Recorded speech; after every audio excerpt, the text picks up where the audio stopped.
وكانت بتقول حاجات كده حسيت ان انا مش فاهمة حاجة، حسيت ان في حاجة بتتحرك جوايا، حاجة يعني جوا جسمي، ايه هي مش عارفة. مساء الورد والفل والياسمين على احلى واجمل متابعين في الدنيا، يا رب تكونوا بألف خير. ما تنسوش بقى تدعموني باللايك لان انا بفرح جدا باللايكات الحلوة بتاعتكم. واللي لسه كمان مشتركش في القناة يلا بسرعة اشترك عشان القناة تكبر بيكم واقدم لكم كل حاجة حلوة. ونشوف مشكلة النهاردة. صاحبة مشكلة النهاردة بعتت لينا وبتقول: أنا اسمي عبير، عايزة أحكي لكم مشكلتي إن أنا بيتي كان صغير جدا، يا دوبك هما أوضتين جنب بعض وصالة، يعني الأوض جنب بعضها، يعني اللي بينام جنب حد أو بيتكلم مع حد تاني بيتسمع في الأوضة التانية.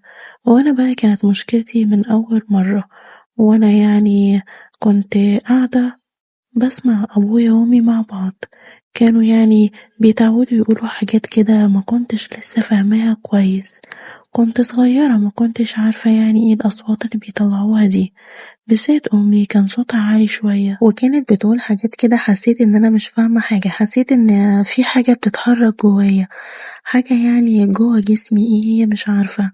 يعني من وانا عندي كده 14 سنة حسيت في تغيرات في جسمي بتحصل، حسيت في مناطق بتبقى كبيرة شوية عندي. بصراحة يعني الأنوثة عندي كانت مكتملة.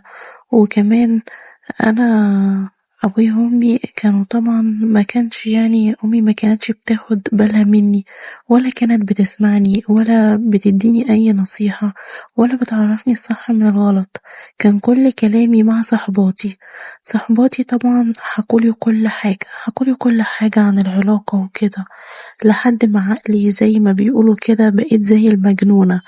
يعني بصراحة كده أنا اتعودت إن أنا أقوم كل يوم وأسمع أبويا وأمي بيعملوا إيه، كنت بحب جدا أسمع الكلام اللي هما بيقولوه، لحد ما كبرت وبدأت أحس إن أنا فعلا محتاجة أجرب الحاجات اللي بيقولوها دي، وبقيت شغالة بقى مع نفسي ومع الأفلام والحاجات دي وأقعد أسمع. وكنت بصراحة ببقى نفسي أتجوز بأي طريقة، بس كنت دايما أسمع أمي بتتخانق مع أبويا وبتقوله أنت خلاص بقى كبرت وعجزت والموضوع ده مبقاش عندك، وأنا بقيت بحبه جدا وأنت خلاص ما عدتش قادر. كانوا دايما بيقضوها خناقات مع بعض وبيتخانقوا مع بعض. وفي يوم وليلة من الأيام عرفت واتفاجأت إن أبويا وأمي انفصلوا عن بعض، وأنا رحت مع أمي وعشت في بيت هي استأجرته، يعني خدته إيجار. واتفاجأت بقى بعد فترة قصيرة جدا إن أمي يعني إن هي هتتجوز، وهتتجوز بقى مش أي حد، عريس أصغر منها. أمي كانت حلوة وكل حاجة، بس أنا كنت مستغربة إزاي هتتجوز واحد كده، وخصوصا يعني إن أنا في سن يعني في مرحلة ثانوي وكده، يعني زي ما بيقولوا عليا في سن مراهقة، وإن ما ينفعش إن هي تجيب لي واحد تتجوزه يعني وتقعده معايا، إن وهي بالطريقة دي. وعشت بقى مع أمي وأبويا بقى سافر وساب البلد وهاج من البلد، يعني زي ما بيقولوا كده سافر وسابنا، وأنا بقى اللي كنت بشوفه مع أمي وجوزها كان زي الأفلام كده. بالنسبة لي يعني أمي كانت بتلبس وتتدلع قدامي وهو دايما كان شاب.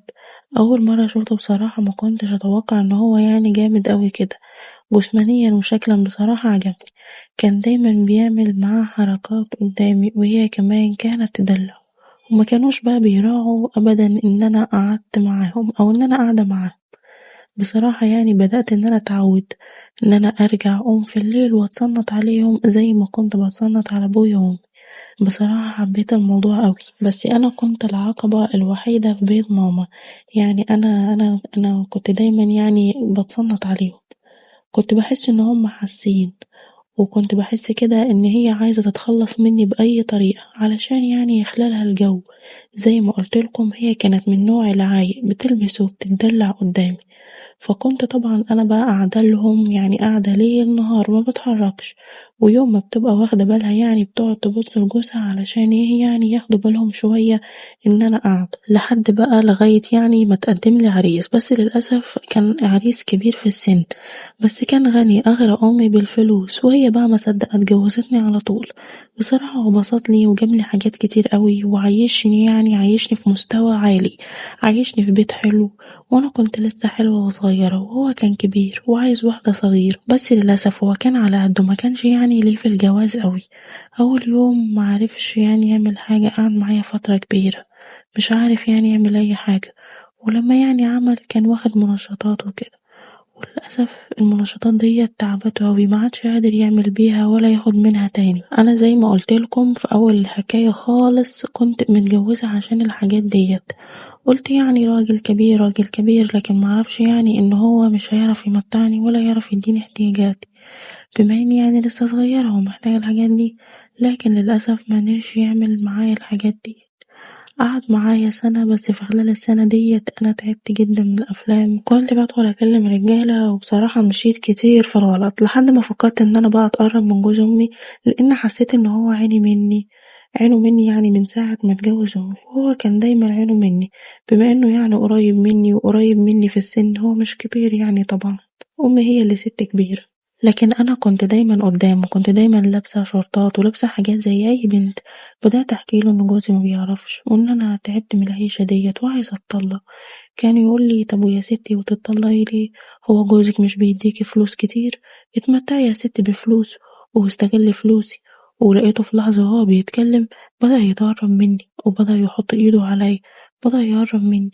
بصراحة مخبيش عليكم، مقدرتش أتحمل اللمسة بتاعته واتجاوبت معاه، ولحظة ما بدأنا نعمل الموضوع ده مع بعض وحصل الموضوع ده من غير أي تردد مني، بما إني إن أنا متجوزة خلاص يعني وجوزي ما بيعرفش وهو حاسس مني إن أنا يعني محتاجة حاجة زي كده، وبدأت أعمل الموضوع ده معاه كل ما كان جوزي يسافر، لأنه كان بيسافر كتير، سفرياته يعني كانوا كتير وبيلف وأشغاله كتير وبيسافر، فكنت بتحجج دايما ومروحش معاه سفرياته علشان يعني يخلال الجو بينه وبين جوز أمي، لأنه كان دايما بيقعد يحكيلي إن خلاص أمي ست كبيرة وإنها بتحب الحاجات دي، لكن هو مش متمتع معاها، هو عايز واحدة صغيرة زي ما بيقولوا. احنا الاتنين لقينا بعض يعني، بقينا بنعمل الموضوع ده على طول يعتبر يوميا حتى لو جوزي مسافر.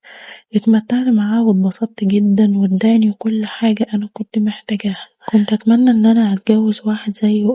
المهم يعني الموضوع كان ماشي كويس جدا، وكنا كل مرة نعمل حاجات مختلفة وأوضاع وحاجات لدرجة إن هو عودني، وكمان احنا بنشوف أفلام، بس في حاجات نفسي أجربها، وكان دايما يقولي إن هو نفسه يجرب الموضوع ده اللي هو مينفعش يعني، اللي هو بيجيب أمراض وبيبقى فيه ألم للست وكده، اللي هو الموضوع اللي انتوا فاهمينه. المهم تاني يوم الصبح وانا على السرير جيت اقوم كده كنت بتوجع لدرجة ان انا اصوت، ايه ده ايه ده في ايه انا حاسة بيه ده ايه ده، ده ايه ده اللي انا فيه ده، ما قدرتش ارفع رجلي. طبعا من العلم من المكان ده اللي هو كان دايما بيطلبه، استغربت ما كنتش عارفة ايه اللي حصل لي، يعني كنت لسه قايمة مدروخة ومش دريانة بنفسي، وحسيت كمان ان انا متعورة، وفعلا لقيت نفسي متعورة. قلتله ايه ده في ايه اللي حصل احكيلي، قالي أنا عايز أقولك بصراحة بس يعني ما تزعليش مني. قلتله قولي بصراحة، لقيته بيقولي أنا بصراحة كده أنا اديتك برشام علشان يعني تنامي وما تحسيش باللي أنا نفسي أعمله معاكي، أنا كان نفسي في الموضوع ده أوي وبعدين يعني كان نفسي أعمله معاكي. قلتله خلاص ايه يعني، قلت خلاص بقى يعني اما اديكي برشامة تنامي وما تحسكيش بأي حاجة باللي أنا هعمله يعني معاكي. قلتله انت اتجننت، انت أكيد اتجننت، انت مش عارف انت عملت ايه، انت ألمتني جدا، أنا مش عارفة أتحرك ومش عارفة أعمل ايه، ده أنا مش عارفة حتى أقف، ده أنا مش عارفة إن أنا أقعد.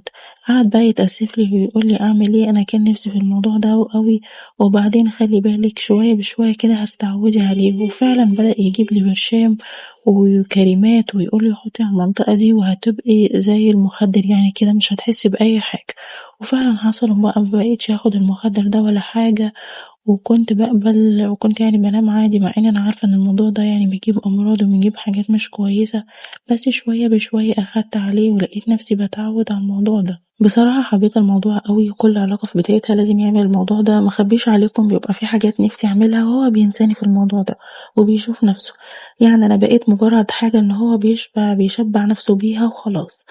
الموضوع ده بدأت طبعًا إن أنا أتعب، وبدأت إن أنا أتضايق، وبدأت كمان أحس بحاجات غريبة وأحس بإن أنا تعبانة، وفعلًا رُحت كشفت قُلت له إن أنا لازم أروح أكشف عشان أنا تعبانة، ورُحت كشفت، وطبعًا الدكتورة عرفت الموضوع طبعًا، وعرفت الموضوع يعني اللي أنا باعمله، وقالت أولًا الموضوع ده هيجيب لِك التهابات وجاب لِك زي حاجات كده في المكان ده، الموضوع ده يعني هيقعد معاكِ فترة كبيرة لازم تاخدي علاج، لإن طبعًا في خطورة عليكِ لو اتساب، وطبعًا أنا كنت قاعدة قلقانة إن لازم هو يبعد عني، هي قالت لي إنه لازم يبعد عني خصوصا المكان ده.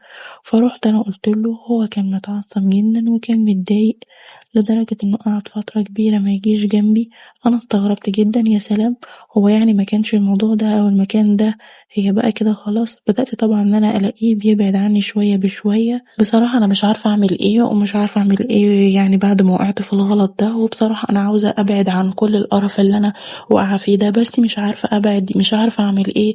يا ريت تنصحوني وتقولولي أعمل إيه. أنا عارفة إن السبب في الموضوع ده كله هو أمي، علشان هي خلتني أتجوز واحد كبير في السن، وهي طبعا اللي قضت على حياتي لأنها يعتبر بتحب نفسها وما بتبصش غير على نفسها وما بتحبش على نفسها. فياريت تقولولي أعمل إيه. أنا ما كنتش عايزة أمشي في كل الغلط ده، وبندم طبعا على كل اللي أنا عملته، وحاسة بغضب ربنا عليا، وكمان أنا مش عارفة أعمل إيه وأتصرف إزاي. ياريت تنصحوني وتقولولي أعمل إيه، وأنا مستنية كل آرائكم ومستنية كل تعليقاتكم. ياريت تقولولي وتنصحوني بدون تجريح. أنا مستنية كل آرائكم اللي هتنصحوني بيها.